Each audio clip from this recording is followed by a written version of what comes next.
මගේ සංවිධානයේ සභාපති වන් කුමාර අද දවසේදී අපි ඇවිල්ලා තියෙන්නේ කොල්ලු පිටිය මේ ලෝන් ප්ලස් කියන ඔන්ලයින් ලෝන් කම්පැනි තියෙන තැන. ඒකට මේ මෙතන තියෙන මේ ලෝන් කම්පැනි මාත්‍රක් නේ ඉස්සරහේ තියෙන ඒ වගේම කොල්ලු පිටිය තෝරගන්න විධානය හේතුව මේ කොල්ලු පිටියව තමයි මේ ලෝන් කම්පැනි ගොඩක් තියෙන්නේ. අද අපි මෙතන විරෝධතාවයක් දක්වන්න ඇවිල්ලා තියෙන්නේ මේ ලෝන් කම්පැනි ඉස්සරහට කරන බලපෑම. නැත්නම් මේ ලෝන් එකක් ගෙවා ගන්න බැරි වුණාට පස්සේ මේ කට්ටිය කරන්නේ ඔෆිස් වලට කතා කරලා කොන්ට්‍රැක්ට්ස් වලට කතා කරලා මේ කට්ටියගේ රැකියාව නැති කරලා ගන්න බව පත්‍රලා තියෙනවා. ඉතින් අද දවසේ අපි මේ පිටසක් එක්කගෙන ආවිල්ලා පරිවිඩය දෙන්නේ.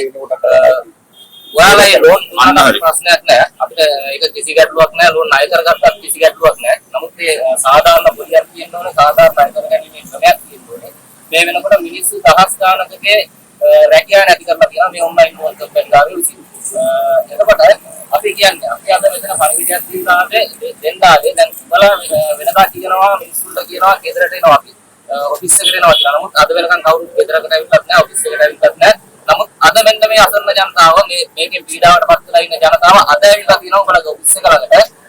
මෙතනදී අපි දෙන පරිවිඩය තමයි මෙතනින් ඉස්සරහට අද පටන් මෙතනින් ඉස්සරහට කාගේ හරි ඔෆිස් එකකට එතකොට අසල්වැසියෙකුට ඥාතියෙකුට යාළුවෙකුට කතා කරලා තිබ්බොත් මොකද ඒ කට්ටිය මේකට අදාළ නැහැ මේ ලෝන් එක සම්බන්ධව ගණතුණු කරන්න පුළුවන් ඒ අදාළ පුද්ගලයාත් එක්ක පමණයි ඒ කට්ටියට කතා කරලා තිබ්බොත් අපිට මේ වෙනකොට අපි ළඟ තියෙනවා මේ කට්ටිය මේ කම්පැනි වල වැඩ කරන කට්ටියගේ තියෙන සාක්ෂි තියෙනවා නම් ගම් සියලුම දේවල් අපි ළඟ තියෙනවා ඒකට මේ කම්පැනි වල ඇතුලේ වැඩ කරන කට්ටියම අපිට මේ තොරතුරු ලබා දෙනවා ඒ නිසා අපි අද දවසේ කියනවා නැවතත් මෙන්න මේ විදිහට මිනිස්සුන්ට බලපෑම් කරන්න පටන් ගත්තොත් හෙටානිත් අපි ඉන්නේ මෙන්න මේ වගේ පොඩි පිටක් නෙමෙයි මෙතන පොඩි පිටකයි අපි එක්ක ගනවා අපිට ඕන තරම් පිළිසිදු කරගන්න පුළුවන් හෙටානිත් අපි ඉන්නේ මොනක් ගෙවල් වලට එතකොට අපි කියනවා තව දුරටත් මෙන්න මේ විදිහට මිනිස්සුන්ට බලපෑම් කරනවා නම් ලෑත් වෙලා ඉඳපල්ලා උඹලා ගෙවල් ඉස්සරහා මෙන්න මේ විදිහට මිනිස්සු එකතු වෙලා ඉදී උඹලට එළියට බහින්න තරක් නැත්නම් ඒ අනිවාර්යෙන් මේක තර්ජනයක් මේ තර්ජනයක් කරන විදිහට මම කියන්නේ උඹලත් මේ වගේ තර්ජන කරලා තියෙනවා ඉතින් අපිත් එක්ක කරනවා මේවට රජයේ නීති හදනකම් අපිට පුළුවන් අපි උඹලා කරන විදිහටම අපිත් මේක කරනවා. ඒකෝර මේ වෙනකොට මේ කට්ටිය දැන් පොලිසිය වලට පව එන්නේ නැති ගරු කරන්නේ තත්ත්වයකටපත් වෙලා තියෙනවා. මේ වෙනකොට පොලිසිය විසින් මේවට කිසි විමර්ශන කටයුතු කරගෙන යනවා. දැන් උඹලා නීති අනුකූලව මේක කරනවා නම් බැරිකමක් නැහැ. ගිහිල්ලා පොලිසිය වලට ගිහිල්ලා මේක මේ විමර්ශන වලට සහභාගී වෙනවා. කිසිම කෙනෙක් මේ විමර්ශන වලට සහභාගී වෙන්නේ නැහැ. මේ වෙනකොට නඩු කීපයක් දාලා තියෙනවා. ඒකටත් අපි පවතිනවා. ඉතින් මේ වෙලාවේදී මම නැවතත් හැමදාම කරනවා වගේ කරන්න තියෙන ඉල්ලීම මේ කට්ටිය නඩු දාලා කරන්න කිසිම දෙයක් නැහැ. ආර ක්‍රමයෙන් නඩු දානවා මේ ක්‍රමයෙන් නඩු දානවා කියලා වෙනවා.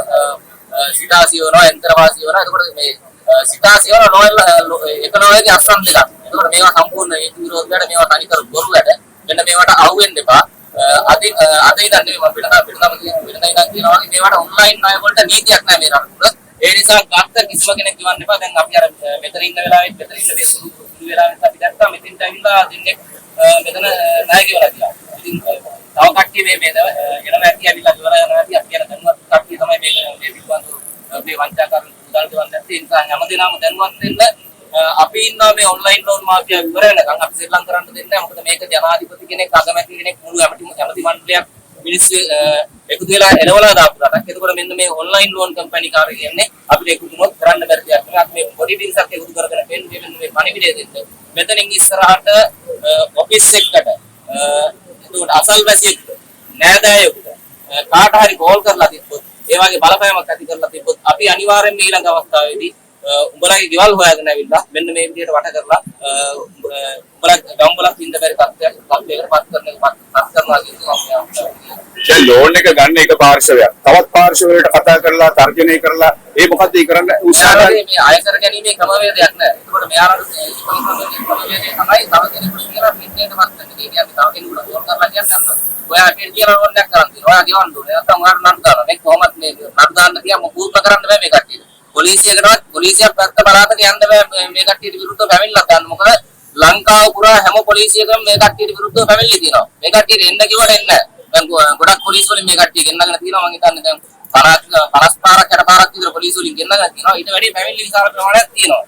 ගොඩක් පැමිණිලි වලට මේ කට්ටිය එන්නේ නැහැ. මේ කට්ටියට පොලිසිය පැත්ත බලාතකවත් යන්න බෑ. අර මෙයාලා පාවිච්චි කරන්නේ බය සහ ලැජ්ජාව පමණයි දැන් මේ තර්ජනය කරන අයට විරුද්ධව ඕගොල්ලෝ පැමිණිලි කරලා තියෙනවද? අපි පැමිණිලි කරලා තියෙනවා. ඒවා දැන් නඩු කටයුතු කියන ඒවා තියෙනවා. අද තියෙනවා පාරතුරු උසාවිය එකක්. අද ආයෙත් අද තියෙනවා පාරතුරු උසාවිය එකක් ටැක්ස් 6 කියලා. දැන් ඔය තර්ජනය කරන්නේ වෙනත් පාර්ශව මේකට අපහසුතාවයට පත් කරලා ඒ වගේම මේ ඕගොල්ලන්ට පණිවිඩ ණය ගත් එක්කෙනාට පණිවිඩයක් දෙන්න ඒගොල්ලෝ උත්සාහ කරන්නේ. ඒ කට්ටිය දැන් මම නම් ලෝන් එක ගත්තේ මගේ නෑදෑයන්ට හරි අකල්පසින්ට හරි කතා කරලා කියනවා අන්න ඔයා අපේට තියෙන ලෝන් එකක් කරන් තියෙනවා. එතකොට ඒ කට්ටිය ඊට පස්සේ ඒ කට්ටිය පීඩනය කරනවා ලෝන් එක ගත්ත කෙනාට ඔය අනිවාර්යෙන් මේක ගෙවන්න. නැත්නම් අපිට මේ කෝල් මේ මැසේජ් ඉවසන් ඉන්න බෑ කියලා යනවා පීඩනයටපත් වෙනවා. ඉතින් මේ සමහර අවස්ථාවල මේ එහෙම කරපු කට්ටිය දැන් අර පොලිසියට ගිහලා පැමිණිලි කරලා තියෙනවා. පෞද්ගලික දායක ගුරුවරයෙක් මට කතා කරලා කිව්වා අපි ඉස්කෝලේ ඉන්න ගුරුවරයෙකුට කතා කරලා ඊට පස්සේ ආ ගිහලා පොලිසිය පැමිණිල්ලක් දාලා ඒ කට්ටියක් පොඩ්ඩක් ඔළුවට ගන්න ඕනේ. යාර අස්සම් කරලා තියෙනවද නැත්ද කියන එක. දැන් ඕගොල්ලෝ දැනුවත් කරන්නේ මේ ලෝන් ගත්ත කට්ටියට මෙහෙම තර්ජනය කරනවා නම් මේවා ගෙවන්න එපා කියලාද ඕගොල්ලෝ මේ කියන්නේ? තර්ජනය කරනවා නම් විතරක් නෙමෙයි. දැන් අපි මුල් අවස්ථාවල ඉඳලම කිව්වා මේ කට්ටියට අපි මුලදී කිව්වා වලට ගෙවන්න හැකියාවක් තියෙනවා නම් ගෙවන්න. අපි බොහොම සාධාරණව දෙපැත්තම සාධාරණ විදිහට කට්ටියට උපදෙස් දුන්නා. නමුත් මේ කට්ටිය සාධාරණ නැහැ. මේ කට්ටියගේ අනිත් ක්‍රියාවන් නවත්තන්නේ. ඒ නිසා කියන්නේ තර්ජනය කරලා විතරක් නෙමෙයි. මෙතනින් ඉස්සරහට ගත්ත ණය කිසිම එකක් ගන්න බෑ කියන එක තමයි අපි කියන්නේ. මොකද මේ කට්ටිය මේ රටින් අතුගාලා දාන්න ඕනේ. මේක එන වසංගතයක් කියලා දින්නේ මේ වෙනකොට. නැත්නම් අපි ඉදිරි පරම්පරාවත් මේකට අහු වෙනවා. දැන් ලෝන් එකක් ගත්තා නම් ගෙවන්නත් එපා. ඒ ගෙවන ප්‍රමාණය වල මොකද්ද වෙච්ච අඩුපාඩුව? මැදදී මොකද්ද උනේ මේ ලෝන් එක ගෙවාගෙන යනකොට? මේක ඇවිල්ලා දැන් සාමාන්‍යයෙන් අපි ලෝන් එකක් ගන්න දැන් ඇත්තම කට්ටිය මේ ගැන ලෝන් එක ගන්නකොට දැනුවත් නැහැ. කියන 5000ක් වගේ තමයි ඉස්සෙල්ලා දෙන්න දැක්කේ. ඒ ගානක් දෙන්නේ නැහැ. ඊට පස්සේ අර පොඩි මුදලකට සමහර මිනිස්සුන්ට මේක තේරුම් ගැනීමේ ශක්තිය අඩුයි. පොඩි මුදලකට ගියාට පස්සේ ඊට පස්සේ මේකට හැප්පෙයි කරනවා.